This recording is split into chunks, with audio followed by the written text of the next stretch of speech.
The following material is exclusive to the patrons-only extended edition of MF Galaxy, which contains 90 additional minutes, including the parts of our interview that couldn't make it into the 30-minute version, and almost the entire lecture that Bernal delivered while in Edmonton.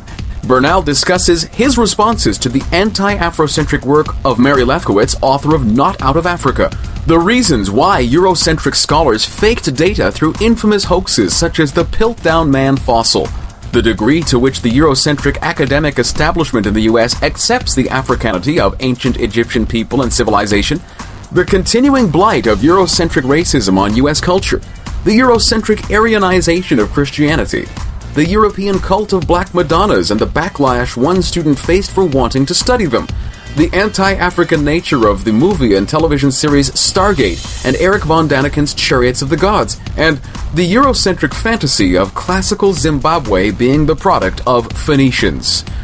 Bernal also cites Paul Robeson, the famed singer, actor, self-trained ethnomusicologist, and human rights crusader. And now on MF Galaxy, the bonus edition of Martin Bernal on Black Athena. If I might ask you, and for a relatively brief response on this, I've heard it claimed from many sources in a kind of I think a patronizing way, that the Egyptians could not possibly have developed philosophy because such sophisticated thinking could only spring up from a language that is organized the way that Greek is, and that would be a seafaring population, a port culture. What are some of the holes of this perspective? Well, first of all, take something we know about, which is Chinese philosophy and the later Mohists who were working in the last 2 centuries BC. And these people had very sophisticated philosophy, living in a totally different land-bound society. So I don't think that seafarers have the monopoly of thought, that you can't do that. At times, a linguistically united but politically divided society can be culturally productive because people can run from one to the other and make comparisons and do all the rest of it. On the other hand, as Aristotle himself said, the Egyptian priests were able to do mathematics and astronomy because they had leisure. I mean, he was playing on the word schole in that way. Here was a group of people who were told to observe and to think and to abstract. And it was also a culture that was very much concerned with writing and getting things down. Where I think Egyptians were crucial for Western thought is mummification. That is, that for mummification you need to cut up the body, to remove the organs and separate them. And a lot of Egyptian hieroglyphics are the forepart of a lion, the back of a pig or whatever it is. You have these fractions. They're obsessed with fractions and division, and yet their fractions are of a sophisticated type that if you add them all up, you won't get back to the whole. If you add a half with a quarter with an eighth with so you get Zeno's paradox here in Egyptian thought, and I think that comes from Egyptian. Whereas the Greeks burnt their dead, that they didn't do this. I mean, they were chopping up meat, it's true, but the centrality of analysis in this sense was a very Egyptian characteristic. Another Egyptian characteristic was geometry. They loved spatial organization. The Mesopotamians had wonderful astronomical observation and also very good arithmetically. But what people conventionally say is, but the Greeks then turned it to geometrical modeling. But it's virtually certain that the Egyptians were doing this before. That's one advantage of living in a sand culture, that you can draw. But clearly we know that Egyptians had plans and of buildings and of maps and things like that. As far as Lefkowitz, it seems that she is among a series of critics who claim that Afrocentric concerns about Egypt are largely driven by either vulgar nationalism, racial nationalism, or kind of a self-esteem boosting campaign. Those kinds of responses seem to me really terribly patronizing. Yes, I think that the idea of scholarship was therapeutic, which is what they say may be noble at that level. But, I mean, the whole Aryan model is massive massaging for the white ego. I mean, it's much, much greater, larger scale. And therefore, to say blacks are taking this, that the image of a pure white Greece, dismissing all the evidence against, is something that gives Northern Europeans enormous satisfaction and self-confidence. I mean, when I was in Malawi in the 50s, they would say, it's taken 2,000 years for us to reach our standard. How can we expect these people to do it? That 2,000 years was supposing that there had been a continuous development since Greece and Rome to produce Europe. The idea of the Dark Ages, the Middle Ages, all the sort of horrors that passed between them, but this idea of a continuous European genius coming, and that this is something that Africans lacked and could never achieve. And this idea of permanent essences, that peoples have always been the way they are now. That by virtue of their so-called race, they had a type of genetic personality that could not be overcome. Well, this was the agony of 19th century scholars, that they knew races were different. But, have you read Stephen Jay Gould's thing on... The Mismeasure of Man. Mismeasure of Man, on how they had to fake their skull capacities and things like that to do it, because, or how Cyril Burt and all there's a lot of faking that had to go on to prove what they knew. It wasn't, or the Piltdown fake. You know the Piltdown skull? You tell us more about this massive hoax. Well, this was a skull found, which now we know was made up of a monkey's jaw and a later human body, and then mussed up in a way to make it look ancient. For a long time, it was seen as an original man, the missing link, in Europe, found in Europe. And I think this was to confirm what they knew, that human beings had to have started in Europe, and that the idea that they'd started in Africa, which actually Darwin had earlier, was crazy. So it was a fake done from their point of view with a good purpose, that they were going to show that humans had to start in Europe. Well, since the creators of such hoaxes, by definition, know that these things are artificial, is it simply their attempt to keep the hope alive until such a genuine discovery must inevitably be made? Yes, I think so. I mean, they knew their individual thing was faked, but it was illustrating a truth that they couldn't yet illustrate, and they really wanted, they needed that to convince others. Changing gears, what's the extent to which Egyptian influence over Greece, as well as Egypt's Africanity, are now accepted within Euro-American academic establishment? Depends on the discipline.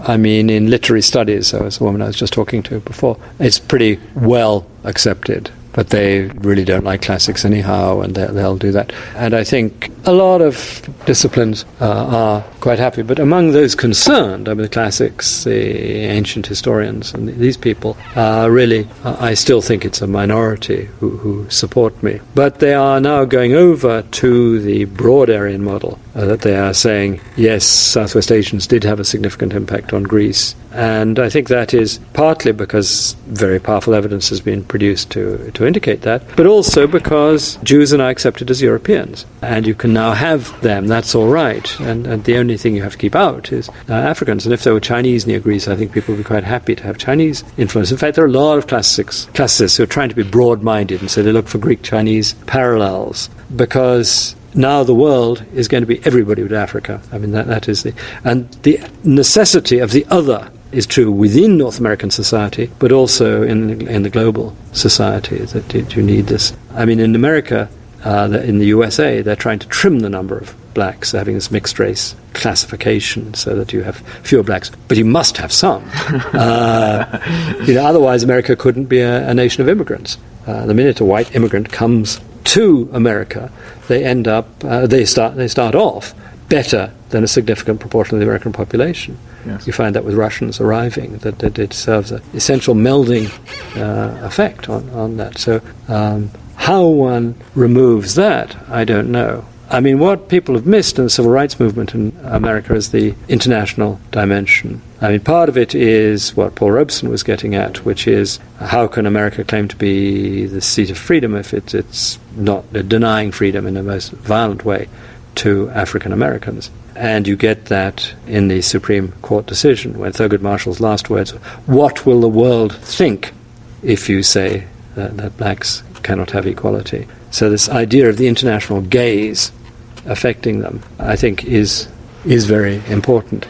But I also think that anti-communism provided another focus for what was un-American, and therefore anti-communist blacks could now begin to be accepted because there was another focus. It now becomes much more dangerous. Now anti-communism has disappeared as the other, the enemy that one can focus on. On the other hand... So now the significant other, if you'll allow me to say it like that, has to be racial or religious rather than political. Yeah, you say religious because Islam, of course, is the other that can be used. But it is more tricky now because you have the black middle class or upper middle class having got into positions of influence that are more difficult to crush. I mean, it happened in the South in the late 19th century when the middle class was wiped out by lynching and by uppity was being lynched. But the destruction of the Reconstruction. The destruction of the Reconstruction, but the people who were focused on were the ones who were doing well, who were forming a new black middle class, and that was competitive to white interests, and these were the people who were,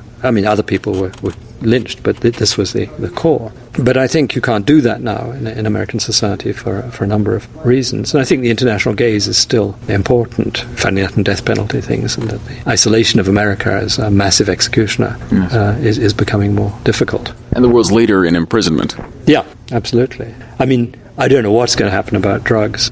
Part of the American boom has been based on imprisonment, the construction of prisons, the employment in rural areas of poor white guards, things like that has been really very beneficial to the American economy. Well, and of course, as Jesse Jackson predicted in his 1995 Million Man March address, between 1995 and 1998, the United States was predicted to produce $8 billion worth of prison-made products. Yeah.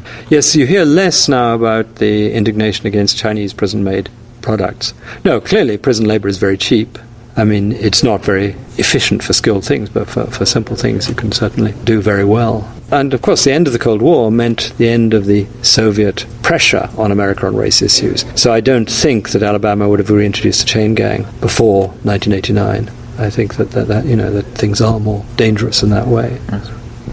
To return to the issue, this is all relevant ultimately, but to return briefly before we end, I don't know the degree to which we could view these things as being similar, because it seems to me that the modern use of an Aryan model, the construction of an Aryan myth to explain ancient Greece and to explain away ancient Egypt, seems to be a very clearly thought out construction at many stages of, especially at the beginning, although you may disagree with that. But the question is, the Aryan model of an ancient world also seems to be present in developing Europe's concept of the original Christianity. Christianity, which is a Semitic religion from swarthy desert people, becomes reconstructed in Europe under the Romans as a European, as a Romanist, as a quote-unquote white religion. A little later. I think what happened was that Islam tore the heart out of Christianity. It took the most prosperous, the most advanced areas were taken by Islam. Various fragments were left on the fringes. You have Nubia and Ethiopia in Africa, you have Nestorians in Central Asia, and then you have Europe divided between the Byzantine Empire and the Western Roman Empire, remains of the Western Roman Empire, so that the idea of Europe began to be used as a term, as a sort of fancy word for Christendom, for that. So the identification of Europe and Christianity starts in the 8th century, something like that by the time of King Alfred you have that fairly well established. Europe had been a geographical term used by classical things, but it had no quantitative or no qualitative views there. So you have that about Europe. Sorry, what was your question? We're talking about the if you will, the Aryanization of Christianity. Yeah, no, certainly. And then, of course, all peoples representing Jesus or Mary or whatever will do them in their own image. Certainly, you have Flemish Jesuses, Italian Jesuses, and then, this whole idea of fair hair and innocence being promoted. Pale hair. But then you have in Africa, in Zimbabwe or something like that, they'll have a black Mary and a black Christ. Although admittedly these developments, as far as I know, are much more recent addresses to Christianity, and in a realm in an era of popular Pan-Africanism. I would think that 100 years ago in what was, I guess... Rhodesia. Yes, Rhodesia at that time called, you wouldn't have seen such images. I don't know. I think you might have done in that way. It's true in Ethiopia, where you really have a long-lasting early African church. The saints, on the whole, are painted slightly paler than other people, that the premium on light skin is there, but it's not totally. They're not like Europeans at all. But yeah, there may be some self-consciousness in the portrayal of black divinities. Of course, the image of Mary and Jesus is an African one. It's of Isis and Horus. And Horus. I mean, that is, and iconographically, that's accepted by art historians. There's no question. The interesting thing I found when I went to Egypt was that Jesus, in a society in Islam, of course, where prophets are not to be depicted at all, that in I can't remember the name of the monastery, but at the base of Mount Sinai. Oh, yes, St. Catherine's. Right, yes, that the icons of Jesus and the Holy Family still depict them, although their facial features we would stereotypically view as European, that they are depicted as very dark people, and the Byzantine art that I'm familiar with depicts the Holy Family as very dark people, much more so than any European art I've ever seen. Yeah, I suppose that's true. I was trying to think of, in the Hanging Church and various places in Old Cairo, whether they're darker. I think so. I think there is that. Of course, art historians have wonderful ways around it. Say, well, of course, with aging, colours change. There are really scandalous things. For instance, all over Europe you find black Madonnas, and it's clear that black is a colour of fertility, of life, of good things. And when the priests have tried to whiten the Madonnas, there's been fury about that. On the other hand, I had a distressed email from the mother of a student at Princeton, and the student said that she wanted to do a study of black Madonnas. The professor at Princeton shouted at her, saying, "You can't do that, there's nonsense, there's absolutely nothing to it, there's no scientific work in that way." It's interesting that she shouted that the emotion was there, that you have to deal with you can't face the idea of black Madonnas. I guess what astounds me, forgive my laughter, is simply that if the Afrocentric notions of Egypt, I don't even want to use the word notions, but the analysis and research and scholarship and so forth, not to mention the ancient world's view, were so utterly frivolous and paper thin, it shouldn't really get much of a reaction at all. If we said that Egypt was run by Martians, that wouldn't produce shouting. No, well, there was an attempt to do that in Stargate. Yes, not to mention the work of Eric von Daniken with his Chariots of the Gods. But you cannot it's much better to have extraterrestrials than it is to have blacks being creative or forming sophisticated societies. So no, that isn't. It is that Africans should do it. And, the way in which Zimbabwe was attributed to Phoenicians, because the Shona couldn't possibly have produced great stone architecture. That's right. These must be some, or the whole King Solomon's Mines set of fantasies about Africa. Although there's this curious British love affair with the Zulus, which is, you have to explain, because the Zulus defeated British regiments and converted British bishops.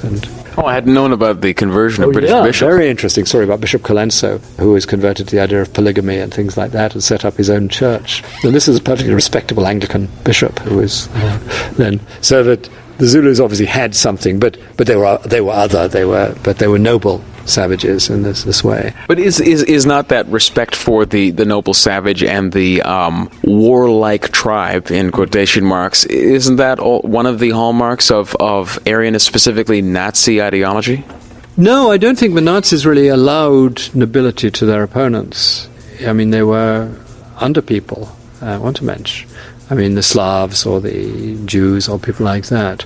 No, I think, I guess perhaps I'm way off on this one. Yeah. It had been said to me that within Nazi ideology that there was some appreciation of Zulus as great warriors, and certainly their alliance with the Japanese might suggest to some, perhaps inaccurately. Yeah. But they then had to declare that the Japanese were honorary Aryans and give them some sort of recognition. Yeah, that's true. The Japanese were allies, but Hitler found it very difficult to support Indian nationalism against Britain, that he wasn't going to use non-Europeans in that way. No, I think the British imperialists always liked noble opposition. The Zulus or the Pathan, who played cricket with bullets with the Pathan. It was the sort of they didn't like clever natives. I mean, the people who could outdo the British in writing or accounting, or these clever people. No, I think the noble other is not really a gap in racism. I think it's certainly part of it. Yeah, no, I accept that.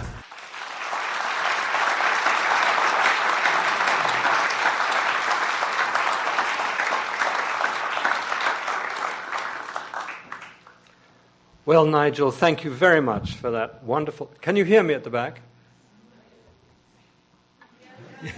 I can't see you, so I'll have to take it on trust. Thank you for that very generous introduction. I am delighted to be here. I was pleased at the idea of the invitation, and I'm even happier now I am here to meet the people, the names behind the invitation. I'm very, very grateful to Cash and to the other sponsoring organizations of tonight's meeting. My work is concerned with the origins of ancient Greece, and which I find particularly important because I truly believe that Greek civilization was central to the formation of later European civilizations. I'm concerned with the origins of Greece, about which I have rather unconventional ideas. Now, when I was taught the history of ancient Greece, I was given a vision of the inhabitants of the area that later became Greece having lived in a fairly civilized way around the Aegean, and then in had come the Hellenes, who we identify with, who came in from the north, overcame the native population, and Greek civilization is supposed to be the result of this mixture of the dynamic northerners over the soft but civilized people who lived there before, and Greece was supposed to be the result of this mixture. Now, I found out much later in my 40s that this was not the view of Greek origins held by Greeks of the classical period. By the classical period, I mean the period between 500 and 300 BC. And this is the period we all know of classic Greek sculpture, of the Parthenon, of the Greek tragedies. This is the high classical period. Now, when people in this period talked about their distant past, they saw their civilization as having been brought in from the south and east. That is, they saw their ancestors as having lived in idyllic simplicity, and along had come these people from Phoenicia, that is the area of which is now Syria and Israel, Palestine, had come in, and people from Egypt had arrived, particularly in the eastern parts of Greece, had acquired land, built cities, and introduced the arts of civilization. A totally different image or model for Greek origins. And I've called these the Aryan model, the one that I was taught, and I imagine most of you were taught, about this northern dynamic force coming into the Aegean, and the one that was held by the Greeks themselves in the classical period, I call the ancient model. So I've been working on comparing these two models. Now, my project has two dimensions. One is historical, that is to try and find out, as far as it's possible, what took place in these distant periods. And the other is historiographic, that is to look at the how people have perceived the ancient history of Greece, how they've written about it, how they thought about it, and how this historiography of the origins of ancient Greece has changed over time. And particularly, there has been a switch from the ancient model to the Aryan model. But before we go any further, I'll look at some of the details of the ancient model, which was held by many Greek writers, but spelled out in most detail by the first Greek historian Herodotus. And according to Herodotus and these other writers, the people who had settled in eastern Greece and brought the cities had introduced writing. Phoenician writing came from the Phoenician Cadmus. The Egyptians had brought in irrigation, types of weapon, and particularly they had introduced, as Herodotus put it, the names of the gods and the ways in which to worship them. That Greek religion, they believed, had originated in Egypt. And there were equivalencies drawn between particular Egyptian gods and particular Greek gods. And this explains a phenomenon that 19th and 20th century historians have found hard to explain, and that is why Romans and Greeks in the classical and Roman periods, the classical Hellenistic and Roman periods, wanted to worship the gods in their Egyptian guise.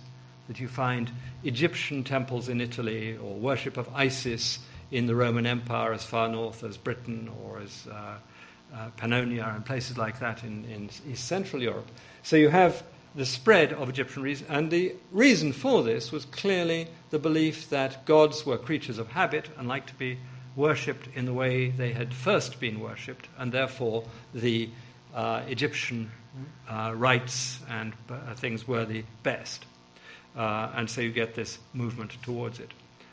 Now, of course, the whole situation changed with the advent of Christianity, because, of course, the gods now were supposed to have disappeared, but they didn't disappear completely. A lot of the Christian saints can, in fact, be identified with Egypto-Greek divinities. Athena with St. Catherine. Athena was the patron of weaving and of armor, and she lived near Alexandria. And you have that. You have St. Christopher being linked to the Egyptian god who conveyed the dead to their afterlife, who was a jackal, the jackal god Anubis. And interestingly enough, you have Byzantine representations of St. Christopher with a dog's head. So you have these continuities, and you have artistic continuities, that the Madonna and Child clearly comes, and all art historians recognize this, from pictures of Isis and the infant Horus. So you have a great deal, in fact, of Egyptian imagery, and I think of specific Christian things coming in from Egypt, and on the whole being denied by historians, but except for the art historians in this case. So you have these survival of Egyptian culture within Christianity. But one Egyptian god survived outside Christianity, and that was the god Thoth, the god of wisdom, and who was also in some aspects combined with Anubis. And this came out of Hermes, the god of wisdom, the god who guided the soul. And Hermes was seen by early Christian writers as a sage, not a saint, but a sage who had taught all secular wisdom. There was some debate among early Christian fathers as to who had taught whom. Had Hermes taught Moses, or had Moses taught Hermes?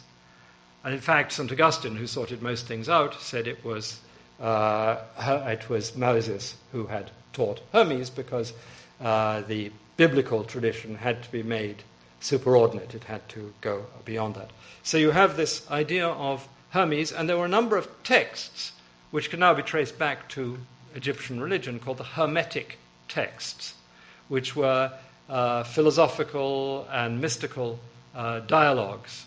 And these texts were circulating in early Christianity. Some were translated into Latin, others remained in Greek, and they all emphasized the humanity of that, how humans could reach divinity through purity and study. It was an optimistic thing for individual humans to save themselves. And this, I think, played a central role in the formation of Renaissance humanism, when the Hermetic texts were again seen and studied. And there's an interesting story about the great patron of the Renaissance, Cosimo de' Medici, the ruler of Florence, who had a great translator, a man called Ficino. And Ficino had collected all the works of Plato to translate into Latin so that Western readers could approach it. And then Cosimo heard that some of the Hermetic texts, which had only existed in Greek, were now available.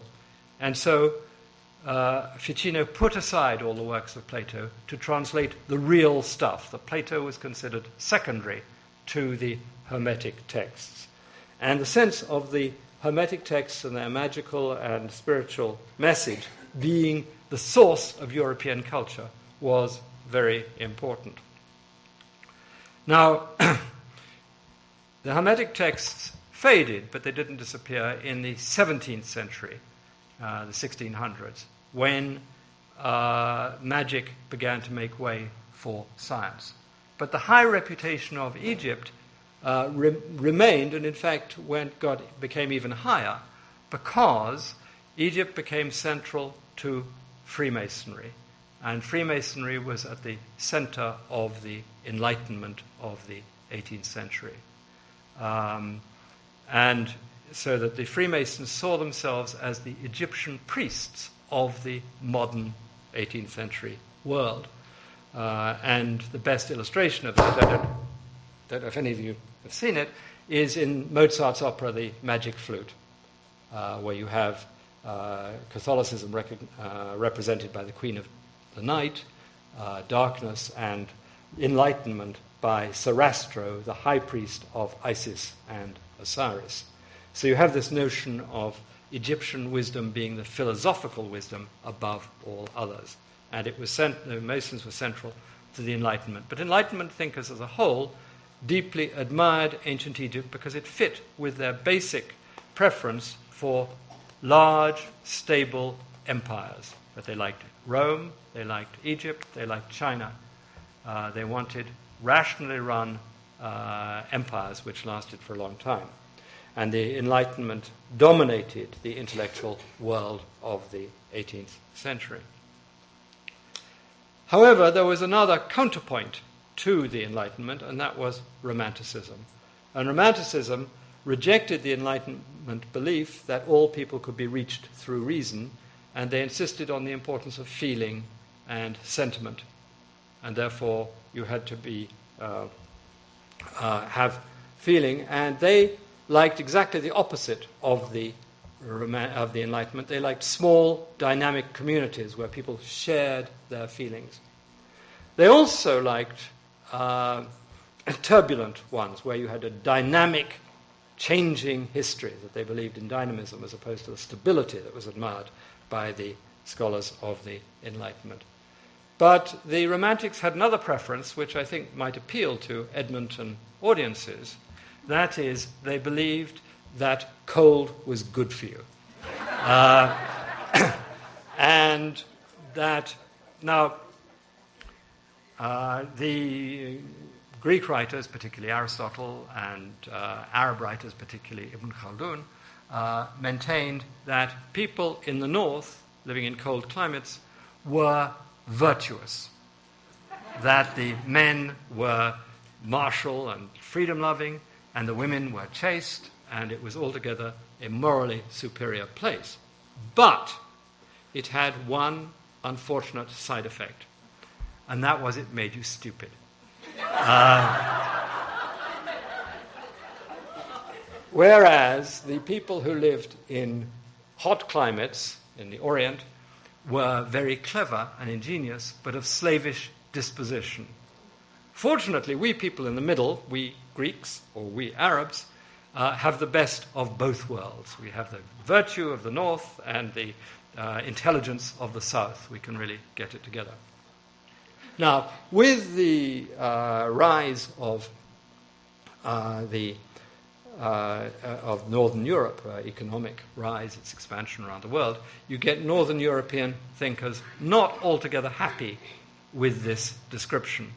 And you start to get the belief that cold is not only good for your morality, it's also good for your intelligence, and that you can only think in a cold climate, and that therefore you must that you cannot think in a hot or tropical climate, which made it difficult for the conventional view that Egypt was the source of European philosophy, which was the common view held in the 18th century and believed in by the scholars of the Enlightenment, or most of them. So you have now a big change necessary. Now, this idea of cold being good for you, is still very powerful. I mean, we had a problem when I was a student at Cambridge, which was, why was Cambridge so much better than Oxford? How did we sort of solve this problem? Well, the explanation was quite simple, that Cambridge had no hills between it and the North Pole, or it and the Caucasus, and therefore it was cold and windy. Oxford, stuck on a slow-moving river in the middle of England, was bound to have muddy thoughts and not able to get it together. But it wasn't enough to study in Cambridge in the bracing cold wind. In our vacations, we were encouraged to go to the Lake District further north, or to Scotland, or to Switzerland, somewhere where we could be even colder and improve our thinking in this way. Now, so this belief in cold meant that the societies which the Romantics liked were like Scotland or Switzerland or Ireland, that these were the ones that really appealed to them with their small societies, mountains or northern climates. Greece was also admired because it had small city-states, not the big, and they were very turbulent. They changed a great deal. But Greece was in the Mediterranean, in a rather pleasant climate. How did you explain the greatness of the Greeks in this way? And you begin to get the notion that maybe the Greeks had been formed further north and had preserved their intelligence and vitality when they went to the south, that it was a remarkable preservation, that they hadn't been affected by their environment, because this was an age in which people were very geographically determinist, that they believed that the geographical situation determined the society in a very crude or a very direct way. So you get the beginnings of discontent with the ancient model and the belief that Greece had derived its sophisticated civilization from Egypt and from Phoenicia. But there were two other major causes for this. But before I come to those, I would like to make a distinction, which was made by historians of science, they're not so happy with it now, between internalist and externalist reasons for scientific or scholarly change or progress. The internalist reasons are what goes on within the society, within the scholarly community itself. Who wrote what, who was corresponding with whom, what were the who was reading which journals or which books, how these things went on, and science, who carried out which experiments and who were aware of that. So these are developments that take place within the scholarly community. However, scholars are also affected by what's happening in society as a whole, and the intellectual atmosphere of that society as a whole, but also the social and economic structure of a society will affect the way scholars look at the world. So you have these two possible reasons for change in that way. Now I'm looking at the two things. One is the abandonment of the ancient model, which I believe took place in the 1820s, and the creation of the Aryan model, which I believe took place about 20 years later in the 1840s. What led to these changes?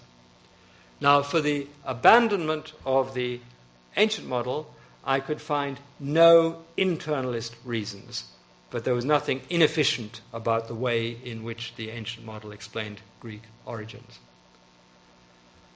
For the rise of the Aryan model, I think there is one important internalist reason, and that is that linguists had worked out the Indo-European language family. That is, they had worked out that nearly all the European languages and many Iranian and Indian languages were fundamentally related to each other. And they hypothesized, and I think they were right to do so, that the reason for this was that there had once been a language spoken by a particular community or set of communities, which had then spread to form these different branches of Indo-European. And this happens in other language families too. And there's no doubt that Greek is an Indo-European language in its sounds, in its phonology, in its morphology, in the case and tense endings. It is clearly Indo-European. However, the Greek vocabulary is very strange. Only about 38% of the Greek vocabulary has parallels in any other Indo-European language. So you have 60+% to explain. Now, the way in which modern scholars have explained this is to say that this is the language of the pre-Hellenes who had lived in Greece before the northern invasion. However, it doesn't fit the normal pattern of conquest. That is, when conquest takes place, we know which areas of the vocabulary change, and we can tell it from English as a very good example. Now, English, we know historically that there was a Norman conquest by people speaking French over a native Saxon-speaking population. I mean, and you can see in crude terms the difference between the word sheep, and the meat of a sheep was mutton, the cows or bulls, and their meat was beef. Calves had veal. The whole series of different vocabulary for the meat and for the animal concerned. And the reason for this is quite simply that the Saxon peasants herded the animals, looked after the animals, and the Norman lords ate them. And so you have a French vocabulary for the meat and a Saxon vocabulary for the animal. But you can get it in many more things. You'll find French or Latin words for most of the sophisticated things in English. And the bulk of the English vocabulary is, in fact, French or Latin, whereas the basic words in the English vocabulary are Anglo-Saxon. And so I think the same pattern you can see in Greek, where the basic words are Indo-European, the sophisticated words are non-Indo-European. So it doesn't fit the normal pattern of languages following conquests.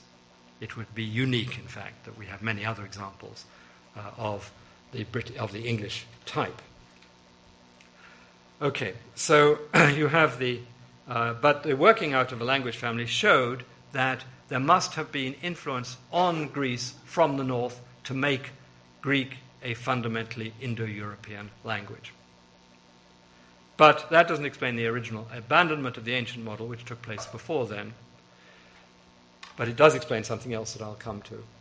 Now, why then should people have abandoned the ancient model? Why should scholars have abandoned the ancient model? And I think you can find 4 reasons, 2 of which I've gone into already. The triumph of Romanticism, which took place really in the 1790s when it became a more important intellectual strand than the Enlightenment. But also the preference for Romantic. But you have the other thing, that is the idea of progress. Now, progress only came into Europe and the dominant paradigm in the early 18th century. And late 17th century, early 18th century. It spreads throughout it. Now, this changed the relative reputations of ancient Egypt and ancient Greece, because no one has ever doubted that Egyptian civilization was earlier than Greek civilization. So if you believe that history is a decline, or history is a cycle, certainly if history is a decline, then to be earlier is to be better. That if the Egyptians were earlier, their civilization was higher and better than that of the Greeks. And there's a nice story or interpretation of a story to illustrate this. That is that, as it's written down by Plato in two of his dialogues, when Solon, the Greek or the Athenian legislator, went to Egypt, to Athens' sister city in Egypt, Sais, he talked to the priests there and he started to tell them Greek myths. And the priests interrupted him and said, "Stop it, you don't know anything. You Greeks are pretty ignorant always, but you have various disasters which wipe out what little knowledge you have, whereas we Egyptians preserve our records, we preserve our civilization because of the Nile. And therefore we know what happened. You have these vague myths about what happened. We have the documents to show it. You Greeks are all children." And the idea of the Greeks being children was utterly damning. As late as people like Francis Bacon in the early 17th century or Isaac Newton in the late 17th century, they thought the Greeks were inferior to the Egyptians and Orientals who had come before them. But once you start believing in progress, and you also believe in childhood as an age pointing towards the future, something which was dynamic and something that the Romantics really liked, you get a preference for Greeks. So the idea of the Greeks being called children was now a positive valuation on the Greeks. And the idea of the Egyptians as being mature slipped over to the idea of the Egyptians being senile or moribund, that they were headed for death, that they were not getting anywhere, that they were doomed in this way. And this new image of ancient Egypt as a non-philosophical but dying Egypt was powerfully reinforced by archaeology, that you had the pyramids and you had the tombs and you had mummies, you had a lot of survival of objects concerned with death. So the new image of Egypt as a society born dying was very powerful. The fact that Egyptian civilization lasted for more than 3,000 years, so it was a very slow, lingering death, was difficult.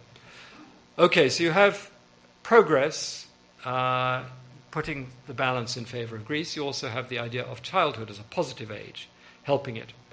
You have another factor, which was the revival of religion among the upper class of Europe and North America. That the upper classes in the 18th century were largely deist, that is, believers in one God, but not in Jesus Christ as a divinity, or atheist. And this was the predominant thing, and these scholars of the 18th century believed it was quite appropriate to have philosophy for them and religion for the great unwashed, that they would be, these people could believe in it. Now, Romantics didn't like this, because Romantics believed in authenticity and integrity, and that you should act, really according to your professed beliefs.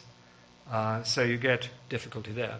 But what happened in the late 18th century and the early 19th century was terror among the upper classes from the French Revolution, and the realization that society had to be held together by religion if social order was to be maintained.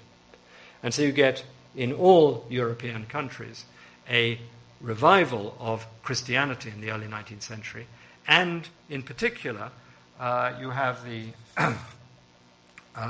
attacks on the Masonic belief that you could transcend these religions and get beyond any particular religion. And Masonry was identified with ancient Egypt. So Egypt was now seen as a source of instability for European society, that it had encouraged the French Revolution. And in fact, the religion of reason set up by French revolutionaries used a lot of Egyptian symbolism to justify it. So you get a big move against ancient Egypt, and a strange alliance between reviving Christian scholars and these upper-class people who now believed with pagan Greece, that they preferred the Greeks to the Egyptians in this way, that the romantic image of Greece was now important. So you have these three forces. Now, the other force, or fourth force, was much the most powerful in the long run, and that was racism. Now, in all societies, I think there are prejudices against people who vary from the somatic or physical norm. This is common. But what happened in Europe and North America in the 17th century is something qualitatively different and more vicious. There was now caste racism, a belief that the worst white was better than the best black, something that no other society had made this absolute division. And the reason for this was clearly the necessity for Northern Europeans to dehumanize the people they were behaving inhumanly towards in the slave trade. So there was this need to turn Africans into devils or animals in order, because you couldn't behave that badly to human beings, so they weren't going to change their behavior, so they changed their classification of the victims of the horrors. So you have racism coming up now in the late 17th century, really. You can date it pretty neatly to the 1670s, 1680s, as being institutionalized. Now, this did not affect the relative reputations of Egypt and Greece, because the Enlightenment said, we're just as racist as anyone else. And these people said, well, the Egyptians weren't African, that they were white or at most Oriental, and therefore Egypt as a source of Western civilization was not a threat to their racist position. However, in the 1790s, you get a group of radicals starting to say that Egypt was a black country, and to use this fact or this argument to attack slavery and say, how can we enslave the people who gave us civilization? So, and this was used all the time, and I'll read you a quote, hopefully I read it last time, from the English philosopher John Stuart Mill, written in 1850. And he wrote, "It is curious withal that the earliest known civilization was, we have the strongest reason to believe, a Negro civilization. The original Egyptians are, inferred from the evidence of their sculptures, to have been a Negro race. It was from Negroes, therefore, that the Greeks learnt their first lessons in civilization, and to the records and traditions of these Negroes did the Greek philosophers, to the very end of their career, resort." I do not say with much fruit, he can't resist that, as a treasury of mysterious wisdom. So here you have what, if it was produced by Dr. Ben or something like that, would be considered an extreme Afrocentrist statement put forward by the leading English logician and philosopher of the 19th century. So it was a very common abolitionist argument to say that. Now, the way around this wasn't to stop slavery, it was to stop the connection between Egypt and civilization, and to push for the abandonment of the ancient model. So you have the ancient model being attacked because it was unscientific to suppose that non-Europeans could dominate and civilize Europeans. Now, they had to admit that certain Europeans, like the Russians, had been dominated by the Mongols, or the Spanish had been dominated by the Moors, but these were then made into off-Europeans. But Greece, you couldn't do that because Greece was seen as the source, the cradle of Greek civilization, and the idea that the cradle of European civilization could have been fundamentally affected by any people, particularly people of African descent, was intolerable. Now, at this point, I better make a divergence and talk about where I stand on the nature of the Egyptian population in ancient times. And here I'm not a physical anthropologist. I rely largely on the work of a physical anthropologist, Shomarka Keita, who teaches at Howard University and has published widely in the... he got his PhD from Oxford, or DPhil from Oxford, excuse me, and he then has been writing in the American physical anthropology journals, largely on the population of northern Africa. And it's quite clear that the basis of the earliest Egyptian civilizations, the pre-dynastic civilizations, was of a northeast African type, to be compared with Somalis or Ethiopians or people like that. However, Egypt is to the west of these, and therefore there is more admixture from West and Central Africa than you would find among Somalis or among Ethiopians. You also find influences coming in from other types from Southwest Asia, particularly in Lower Egypt, that is, in northern Egypt. So you get a very mixed and varied population, but the vast bulk of which was African by any standards. However, African populations vary more than the rest of the world's populations, and the reason for this is quite obvious. It is that people have lived twice as long in Africa as anywhere else in the world, and variation happens through time. The longer things have existed, the more variation you get. So you get an extremely varied African populations. Therefore, I don't hold, and Shomarka Keita certainly doesn't hold, that the population of Egypt looked like the population of Togo or of Nigeria. These are West African people, but they certainly were connected to other African populations. And this pattern is reproduced in language, that the Egyptian language belongs to the Afroasiatic language family, which has 7 major branches, the best known of which is Semitic, which is spoken both in Africa and in Southwest Asia. However, all the other members of the Afroasiatic family, Berber, Chadic, Cushitic, Omotic, all these are spoken exclusively in Africa. And there's no doubt that the Afroasiatic family started in Africa, although there is dispute as to where in Africa it started.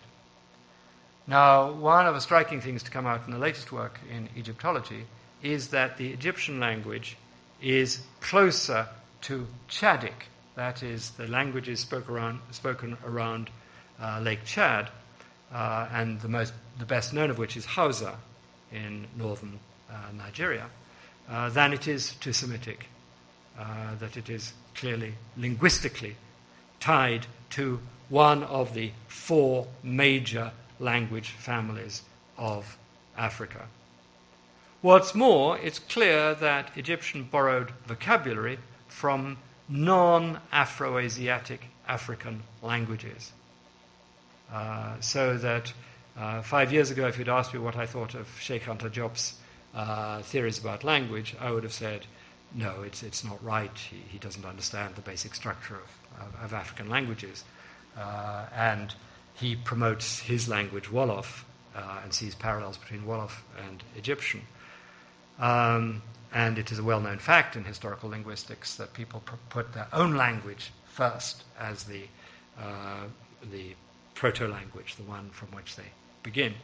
But now we know that Wolof is a particularly archaic member of its language family, the Niger-Congo language family, and I see no reason to refuse the parallels and loans seen by Sheikh Anta Diop and by Théophile Obenga when they see other African sources in the Egyptian language.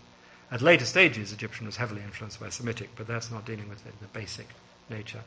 Now, the population, back to the physical population, we are a bit misled by Egyptian tomb paintings, because in the tomb paintings, the Egyptians are painted, the men are painted red-brown, and the women are painted yellow-white on the whole. And I think this is essentially a homogenization of a very varied Egyptian population.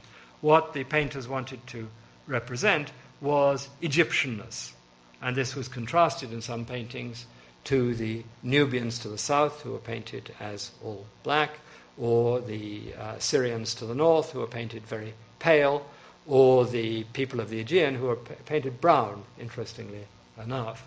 But there were representations of different cultural groups were done in physical stereotypes. If you look closely at some Egyptian paintings, you'll see variations of pigmentation.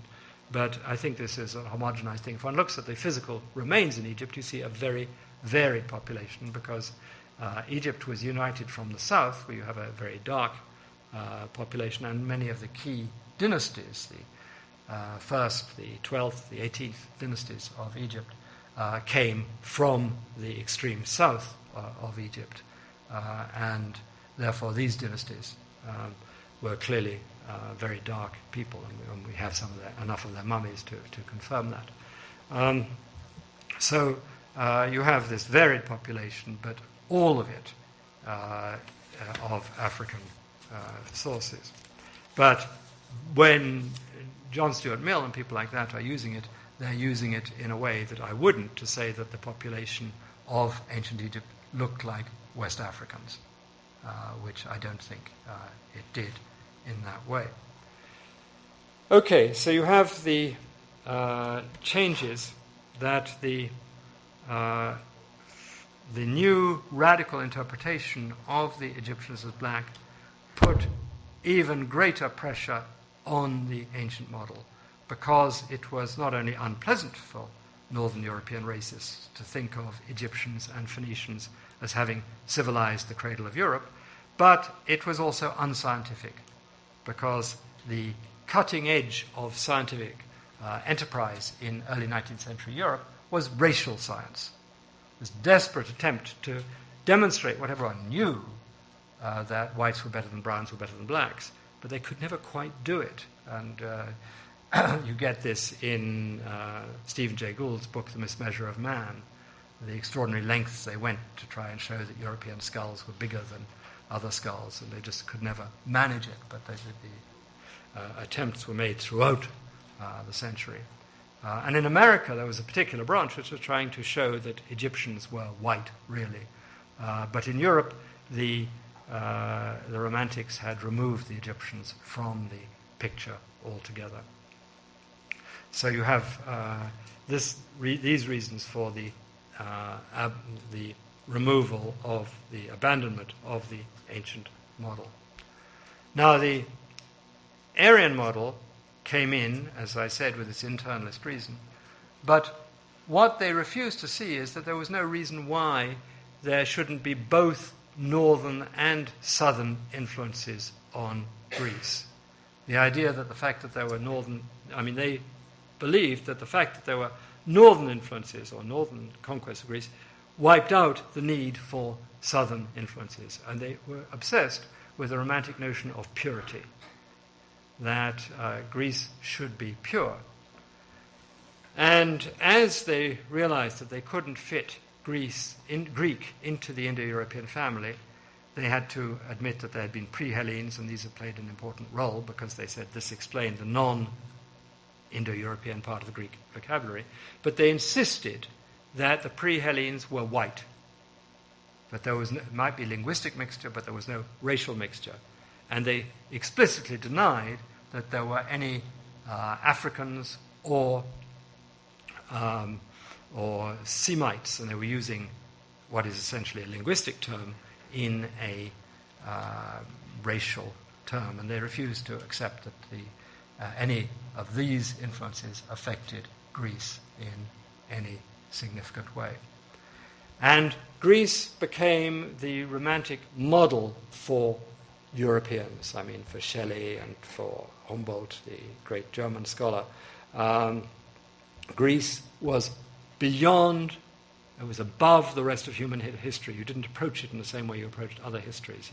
You reverenced it, you took it as something sacred and not to be disturbed. So that the Greeks were considered the highest form. And this came up just as the Greek War of Independence against Turkey was breaking out broke out in 1821. And then you get a huge flare-up of Philhellenism among progressive elements in Europe and North America. And you get a few volunteers, I mean, leading the dead poets, Byron and Shelley, go off to fight for the Greeks against the Turks. But it's in that period that you get mass support in the home countries.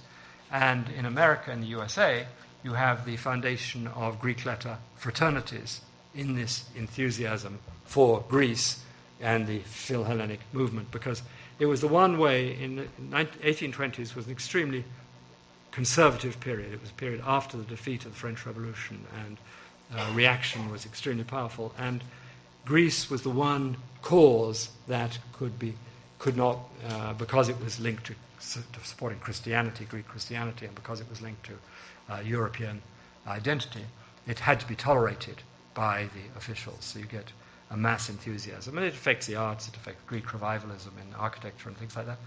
Are there Greek letter societies in Canadian universities? Some. There are, yeah. I don't know if they go back to the 1820s, but the American ones, the US ones, do. So you have this passion for Greece really driving the need to separate Greece, to make it the epitome of Europe, the struggling of Europe and the source of freedom and of liberty, and all good things. Now, what's interesting that these people who thought the Greeks were the greatest poets, the greatest sculptors, the greatest painters, the greatest scientists, the greatest democrats, if you liked Athens and you were English, or the greatest Spartans, if you liked Germany, and freedom wasn't of high priority. You have Greece being the epitome of greatness and goodness. But the one thing the Greeks were not good at was writing their own history. That you had to say that they had misunderstood. And at this point, they bring out all the bad things about Greece. They say, well, people who believe in sirens and centaurs and speaking horses and things like that can't be trusted with their own history. But these are the people who are being set up as the greatest scientists and the greatest philosophers and the greatest by the same people at the same time. So you have the dismissal of that part, the Egyptian part of the ancient model, once the Egyptians have been identified with Africa, as they had by these radical people. So you get the separation of Egypt from Greece. I mean, the essential thing has always been to separate civilization from Africans, because Africans as devils or animals were the polar opposite of civilization. And Egypt had always potentially been awkward because it was on the African continent. And so there are three basic approaches. One is to say, as the Enlightenment did, Egypt was civilized but not African. The other was to say, as the Romantics did, that Egypt was African but uncivilized. And the third approach, which was the one held by Egyptologists, is that, well, Egypt wasn't really African and it wasn't really civilized. So you have the three all achieve the same goal, which is to separate Africans from civilization, to make this very sharp demarcation. And so in a way it was a switch from the Enlightenment to the Romantic view here. Now, my book is not only concerned with Egypt and straight racism, it's also concerned with anti-Semitism. And here the Phoenicians were identified, and with some reason, with the Jews. So they, in fact, spoke the same language, worshipped gods in the same way, and were in many ways culturally similar. But for 19th century scholars and romantics, the Phoenicians were just seen as the Jews of the past, and slightly worse than the Jews because they hadn't produced Christianity. But you have Phoenicians seen as people who traded, who moved around, who added impurity to pure, romantic, rooted societies. But they had no home, that they were always mobile. And so you have these elements of racial anti-Semitism already being loaded onto the Phoenicians. But the Phoenicians are not really dismissed from the origin of Greece until the 1880s, late 1880s, 1890s. And then you have a movement to say that the stories that the Greeks told about the Phoenicians were equally untrue, and that Greece was purely local plus northern, that even the Phoenicians had no element. Now, I've made a subdivision of the Aryan model into what I call the broad and the extreme Aryan model.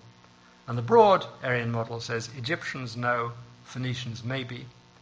The extreme Aryan model says Egyptians no, Phoenicians no.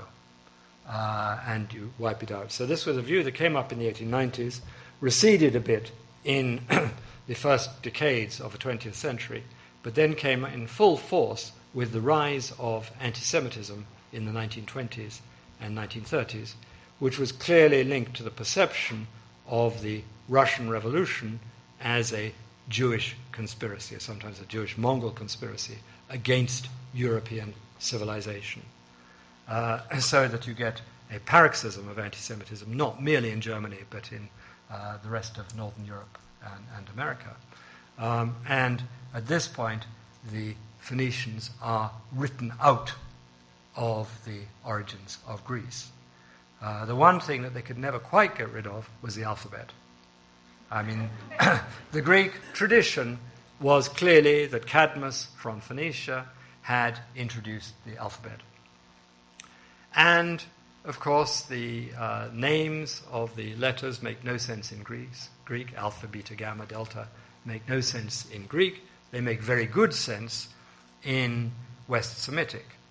That it's Aleph, the bull, Bet, the house, Gimel, the camel, a whole series of things that really make very good sense. So it was never quite possible to remove the alphabet from Greek things, but they tried to seal it off and make it as undamaging as possible. As spinning control, damage control. So where the Greeks' tradition had said that the Phoenicians brought the alphabet to Greece, scholars in the 20th century started saying the Greeks must have fetched it from Phoenicia. Because it's in the dynamic nature of the Greeks to fetch, and in the passive nature of the Phoenicians to give it up. But they didn't want it to have taken place in Greece. Another reason they didn't want it to have taken place in Greece was that if Phoenician traders were there teaching the alphabet to Greeks, they might also have had relations with Greeks, and there might be Semitic blood in the population of Greece. And so the standard history of Greece, which was republished until the 1970s by J.M. Bury, said the Phoenicians perched on coastal island for times, but they had no relations with the Greeks, and there is no Semitic blood in the Greek population. So there was this very racist view of which affected that. So you have, but the alphabet was a problem, and you just couldn't get rid of it. But the rest of it you could deny the most obvious Semitic etymologies in Greek. And the trouble for the Egyptian was that by the time scholars knew ancient Egyptian, they didn't believe that Egypt could have had any impact on Greece. So there was no attempt really to look for Egyptian etymologies in Greek. Now, I argue that you can, in fact, find about 23% or maybe 24% of the Greek vocabulary having plausible, not certain, plausible Egyptian etymologies. And this includes the names of the gods, but also terms we know like thesaurus, treasure, or hetero, and things like that have pretty clear Egyptian etymologies. But there are also many Semitic ones. I think about 15 to 16% of the Greek vocabulary can be explained in Semitic. Now, about 9% is admitted to be Semitic already, so it merely means doubling the number of Semitic etymologies. But on the whole, the words that have been accepted have been words to do with trade or things that fit the stereotype of the Phoenicians. But one word that I think is pretty clear is kudos. Has a very clear Semitic origin in the sacred, Quds in Arabic, or kadosh in Hebrew, has a very clear Semitic origin, the divine power.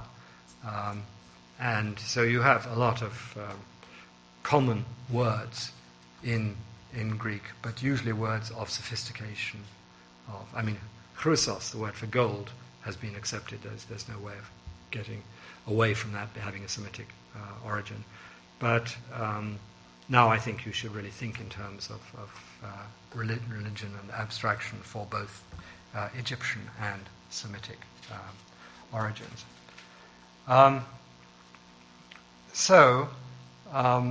I've written on both of these. In Volume 1, I gave an outline of my whole project and went on to look at the historiography, more or less the story I've been telling this evening. Volume 2 is looking at the archaeological and documentary evidence, that is the evidence from largely from Egyptian and Ugaritic, that's a Syrian city of the period of the Bronze Age, looking at their records. And then Volume 3, which is not yet out, is going to be on this language issue. Volume 1, now how much time is there now? 10 minutes, okay. So I'll talk a bit about my view of the reception of Black Athena. That is, it came out in England in the winter of 1987, and it had favourable reviews in the Manchester Guardian, in the Observer, in liberal and left-wing press. It was well received. The right wing didn't bother with it. They thought this is so absurd. There were a couple of cartoons in the Daily Telegraph, but no real concern, because it was clearly so ridiculous that there was no need to bother with it. Then in the autumn or the fall of 1987, it was taken up by Rutgers University Press and published in the US. Now, here there were no reviews of it, but it spread very fast indeed among black intellectuals and, to my amazement, among classicists. That there were groups of classicists who really were interested in this. The first people to pick it up were the people who tended to be sympathetic, and I think this is a small minority. I think it's only about a fifth of classicists are basically sympathetic.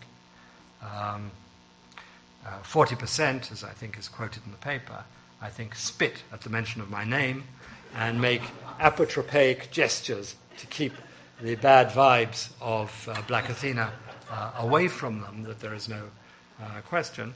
And 20% disagree with many individual points, but accept that I'm going in the right direction. Another 40% are interested, but basically disagree. But there's one factor which I hadn't really taken fully into account, and that is a lot of classicists are bored out of their skulls.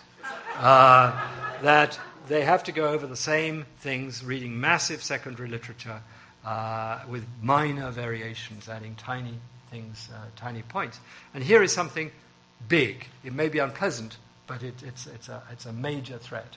And they also, intelligent classicists, whether they agree or disagree, see that this will attract attention to their discipline. And the fear among classicists, which was justifiable, was that the just people losing interest in classics altogether, the classics would fade away through lack of interest. And so, like Athena had a potential for stimulating interest in classics, which it has done. There's no question. Anyhow, in the fall of 1988, I was approached by a classicist who said she'd liked the book, and would I respond if there was a meeting held about it at the American Philological Association's annual meeting? And this is the meeting of the biggest body of classicists in the USA and in the world, too. It's the biggest body. And I said I'd be delighted, but they'll never do it. There's no question. Or if they do it, they'll do it at 8:30 or 8 o'clock in the morning in a remote room in the hotel which no one will be able to find. And so it'll be pushed to one side under the carpet in this way. She rang back 3 weeks later and said, it's been accepted as the presidential panel in a ballroom. I was completely wrong. My sociology of knowledge was absolutely skewed and wrong. So I then was, so happy about this, to get this sort of exposure. And I mentioned it. I happened to meet Thomas Kuhn, the philosopher of science, and told him what was happening. And he said, it shouldn't happen. Discipline should not respond that quickly to challenges. It shouldn't happen in that way. And so I answered, well, it's partly your fault, because you, Thomas Kuhn, have set up the idea of paradigms and paradigmatic shifts within disciplines, and therefore they must be on the qui-vive to see what could happen. And anyhow, they may be just setting me up. They may want to stamp on me very hard right at the beginning to crush it and to get rid of it. So he said, that doesn't matter.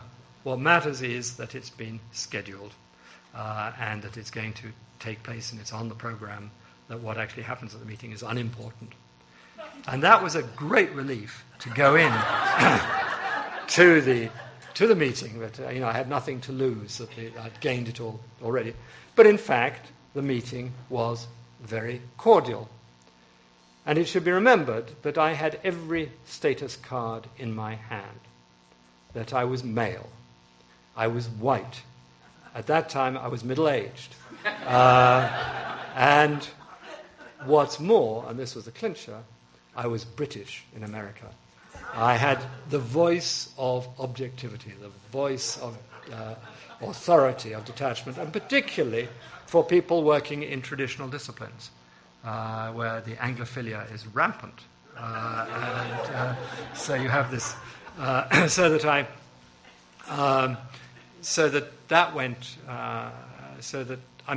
I talked to other meetings before, I really felt that it was like a delayed harpoon. I'd lodge it in them, and then, because they'd say, there's this nice voice telling us things, and then they'd go home and realize what had been said, that it would explode. On the other hand, they would also then talk to their colleagues and convince each other that it was all nonsense, and they needn't really worry. But anyhow, this meeting went very well. And it was a room hotter than this, and much less comfortable seats, and everyone sat there through it. And one thing I've always recognized is that it's much easier to talk than to listen.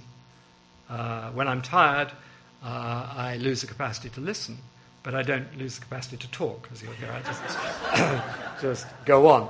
So the meeting went well, and 3 journals wanted to publish the proceedings, and one did publish the proceedings, Arethusa, and that meant for my opponents that this could not be left alone. Now, when I started, I had set up a scheme which I thought I'd invented, but in fact it's a scheme that's very common, which was the response to challenges to disciplines goes in 3 or 4 stages. Ignore, dismiss, attack, absorb. And I had got past the ignore, and dismissal was going to be difficult. So really, all that could come would be the attack. That's all that I could anticipate. One of the audience said, "Oh no, we're going to skip that stage. We'll just go straight to absorb."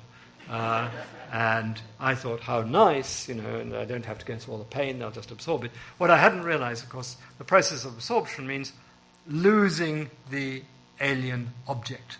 That they would absorb the ideas without giving any credit to the person who'd introduced them.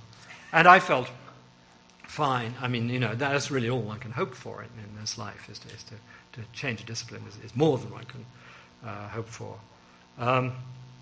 Anyhow, so at that point, I think there was consternation, not merely among the classicists, but also among the people who were fighting the bogey of political correctness and were in the right wing. And it was when Lynn Cheney, the wife of the Secretary of Defense, was in charge of a National Endowment for the Humanities and was having a crusade to purge all these tenured radicals from the grants that she could give out to them, so that it was a period of high political tension, and the culture wars were beginning to break out.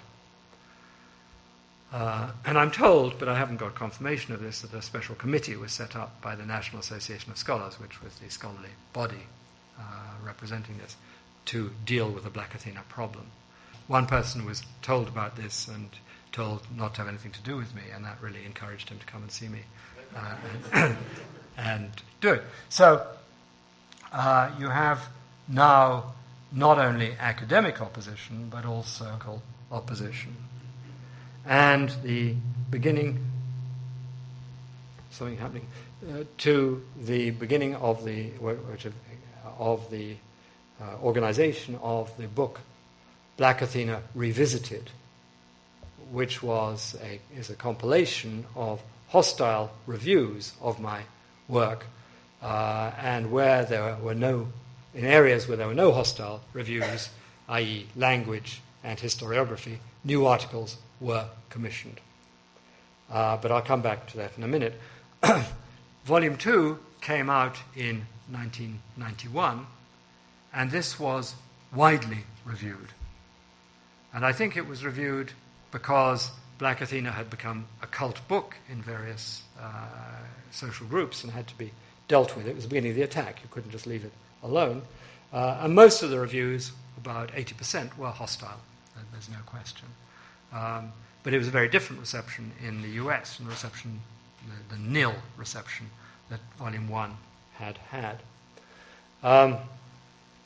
And so you have this change. They also felt, and I think they had something going for them, that I was more vulnerable on archaeology than I was on historiography. And the basic liberal response to my work has been threefold. They say the historiography is more or less all right, the archaeology is dubious, and the language is crazy. So you have this, I'm a balanced person, I see the good and the bad in the middle, and it's a very good liberal solution. But they felt that the archaeology was more vulnerable than the historiography. I think they're probably right. I think language, in fact, is as strong as the historiography. I think they're wrong in that assessment, but they're right about the ambiguity of the archaeological evidence. I think it can fit both models. I think it fits the ancient model, or what I propose, which is not exactly the ancient model. It's what I call the revised ancient model. And the revised ancient model agrees that Greek is fundamentally an Indo-European language, and that it therefore derived at a very early stage important cultural influences from the north.